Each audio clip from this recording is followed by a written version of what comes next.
Hello, everyone. Welcome back to another episode of Fluent Vibes. This is your safe little corner of the internet for practicing English through stories that actually matter. I'm Sarah. And I'm Ali. Before we dive into today's topic, I have a question for you, and I want you to be really honest with yourself. Oh boy, Ali is starting with the deep stuff today. I'm ready. Go for it. Think about the last time you were in a group. You had a great idea.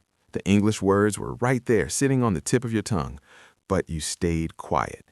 You didn't say a word. Was it because you were thinking, what are they going to think of me? That feeling is the worst.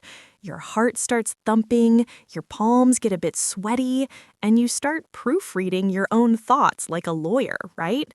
You imagine everyone in the room judging your accent or thinking you're not quite smart enough, or maybe just thinking you're a bit weird. Exactly. So instead of speaking, you just give a little polite smile. You nod your head. You act like you're just happy to listen. But inside you're shouting, I have something to say. Please listen to me. Then, hours later, when you're trying to sleep, you replay that moment over and over like a bad movie. You think, why didn't I just speak up? And let's be real, the moment you step into the shower, you suddenly become the most eloquent person on earth. You give a world-class speech to your shampoo bottle. It's powerful, it's perfect, but only the soap is there to hear it. If you've ever felt like that, please don't go anywhere. This conversation was made specifically for you. We're diving into how to stop obsessing over everyone else's opinions. We want to help you unlock that voice that's already living inside you. And it's not just about English, is it? It's about how you dress, saying no when you're tired, or even just posting a photo you actually like. Usually our first thought isn't, do I like this? It's, what will they say? It's exhausting. If you're done with feeling small in your own life, stay with us for the next few minutes. Just take a second, breathe. Remember that moment when you held yourself back because of fear. Keep that memory close, because today we're going to gently take that fear apart, piece by piece. This is a B1 level episode, so it's perfect for intermediate learners. Even if you're an A2 level, don't worry. Just let the conversation wash over you. If a part feels too fast, you can always hit replay. Your only job right now is to relax and let the ideas sink in. You don't need to catch every single syllable to get the message. And maybe, if I'm feeling brave, I'll stop asking Sarah, did I sound okay 5 times after we finish recording? Oh, he really does. He's a perfectionist. So if you're nervous about your English, you are in good company. We want this to feel like you're sitting at a cafe with 2 friends, one who has already moved past the fear and one who is still fighting it every single day. You're going to hear a lot of natural, imperfect English today. If some words slip away, let them go. Your brain is a beautiful machine. It's already connecting the dots for you. Stick around until the end because we're going to do a word tour. We'll pick out the most powerful expressions we used and explain them simply so you can start using them in your own life. If you enjoy this way of learning, please do us a huge favor. Hit that subscribe button and give this episode a thumbs up. It helps other English learners find our community. Also, we want to hear from you in the comments. When do you feel the most judged? Is it at the office, in a classroom, or maybe when you're talking to native speakers? Are you Team Sarah, the one who feels the fear but does it anyway? Or Team Ali, the one who hides his nerves behind a bunch of jokes? All right, deep breath. Think about that moment of silence when you should have spoken English. We're going to change how you feel about that moment. Let's get into it. Let's start at the beginning. This fear of being judged didn't just show up this morning, did it? No way. It usually starts way back. School, your parents, old friends. It's those tiny comments that leave a huge mark. Maybe you remember a time you spoke up in class and someone giggled, or you wore a bright shirt and a friend made a joke. To them, it was just a second of fun. To you, it felt like a scar. Those memories don't just vanish, they linger. Linger, like when the smell of coffee stays in the kitchen after the cup is gone? Exactly. To linger means to stay much longer than you're supposed to. Maybe a mean comment from 10 years ago still lingers in your head. You're too loud or your accent is funny. That fear doesn't stay in the past. It starts to seep into your current life. Like water leaking through a ceiling. Yes, when water seeps into a wall, it's slow. You don't notice it until the whole room feels damp. This fear seeps into your job, your social life, everything. Then, whenever you have a chance to be seen, your brain remembers that old pain and you shrink back. Shrink back. Like trying to disappear into the furniture. Precisely. To shrink back is to pull away because you want to be invisible. Think about a meeting at work. You have the answer, but you shrink back. You tell yourself, stay safe, stay quiet. If that's you, please understand. You were trained to feel this way.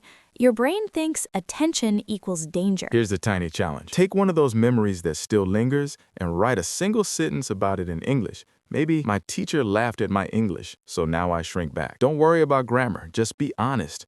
When you name the fear, it loses its power over you. That's how it starts, but Ollie, what does it feel like for us now, as adults? It feels like the whole world is watching. You walk into a party or post a video, and suddenly you feel on stage. Your chest gets tight, your stomach feels like it's doing flips. That feeling is called being anxious. So it's a bit more intense than just being nervous, right? Definitely. Being anxious means your body's on high alert. You're looking for a tiger in the room, even if you're just ordering a latte. When you're anxious, your brain starts to freak out. Oh, the inner drama. To freak out means to lose your cool. You think, if I say this wrong, the world will end. So because you're anxious and freaking out, you start to hold back. Like keeping your best self in a cage? Yes. To hold back is to stop yourself from sharing your true thoughts. You hide your personality. But here's the secret, Ollie, the spotlight effect. We think everyone is looking at us, but really, most people are just worried about themselves. They're thinking about their own hair or their own bills. You aren't the main character in their movie, you're just an extra in the background. I love that. Next time you feel that anxious spotlight, tell yourself, I am not the main movie in their head. Take a breath and speak anyway. It might still feel a bit scary, but the weight will feel lighter. But what about when people actually are mean? It's not always in our heads.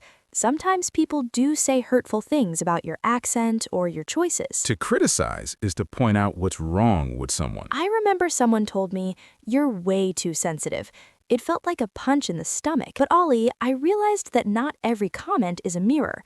Some comments are just a projection. Exactly. If someone criticizes you for being brave, it's usually because they're too scared to be brave themselves. You can't erase what they said, but you can choose to brush it off. Like dust on your jacket? Exactly. Just flick it away. To brush off a comment means you decide this isn't my truth and I'm not carrying it. I actually do this physically. If someone is rude, I literally tap my shoulder and think I'm brushing that off. You could even write, they said my English is bad, but I brush that off. I am a learner. By saying that, you stop the replay button in your head. Even so, some of us become performers. We start to perform just to feel safe. Like acting a part? Yes, we play the quiet student or the perfect worker so nobody attacks us. But then you aren't being authentic. Authentic. That means being the real you, right? Yes, authentic is the opposite of fake. When you aren't authentic, you're always walking on eggshells. That sounds exhausting. What does that expression mean? Imagine walking on actual eggshells. You have to be so careful not to break anything. You're constantly trying to keep everyone else happy while you're suffering.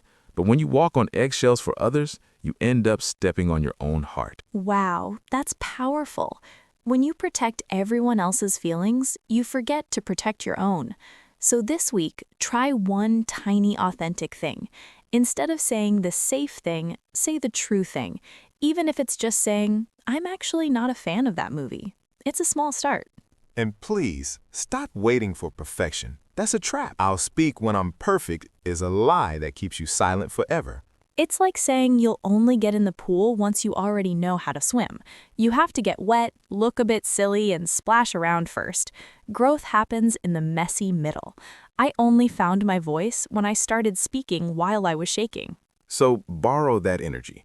Tell yourself, I'm going to be messily brave today. When you do that, you start building a new muscle, confidence. People think confidence is a gift you're born with, like blue eyes, but it's not. It's a muscle. You don't get strong by looking at a dumbbell. You get strong by doing reps. Reps, like repetitions in the gym? Exactly. Every time you say hello or ask a question in English, that's one rep. You don't need to be a confident person yet. You just need to collect your reps. And instead of running away from the fear, you can lean into it. Lean into, like moving toward the struggle. Yes, don't pull away. Move closer with curiosity. Make a rep list. Comment on a YouTube video, order coffee in English, text a friend. Every checkmark is a win. My favorite trick is turning fear into curiosity. Fear asks, what if I fail? Curiosity asks, what's going to happen if I try? Treat your life like an experiment. Scientists don't fail, they just get data. I love that shift, from living for the crowd to living for yourself, from walking on eggshells to walking your own path. Before we go, let's head over to our word tour. Let's look at those big words one more time. Linger, to stay longer than expected. The fear of making a mistake still lingers in my mind. Seep, to flow or spread slowly. Doubt can seep into your thoughts if you aren't careful. Anxious, feeling very worried or nervous. I get anxious before I have to give a presentation. Freak out, to lose control because of fear. Don't freak out if you forget a word. Just take a breath. Shrink back, to pull away or try to be small. I used to shrink back in meetings, but now I try to sit at the front. Hold back, to stop yourself from acting. Don't hold back your personality just because you're learning a language. Authentic, real and true. It feels so much better to be authentic than to be perfect. Walk on eggshells, to be extremely careful not to upset someone. You shouldn't have to walk on eggshells around your friends. Brush off, to ignore or dismiss something unkind. I've learned to brush off people who judge my accent. Lean into, to embrace or move towards something difficult. If you're scared of speaking, lean into that feeling and do it anyway. You did amazing today.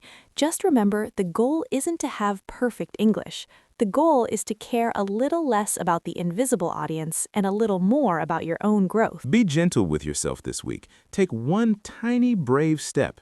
We're rooting for you. This has been Sarah and Allie from Fluent Vibes. We'll see you in the next one. Bye. Bye.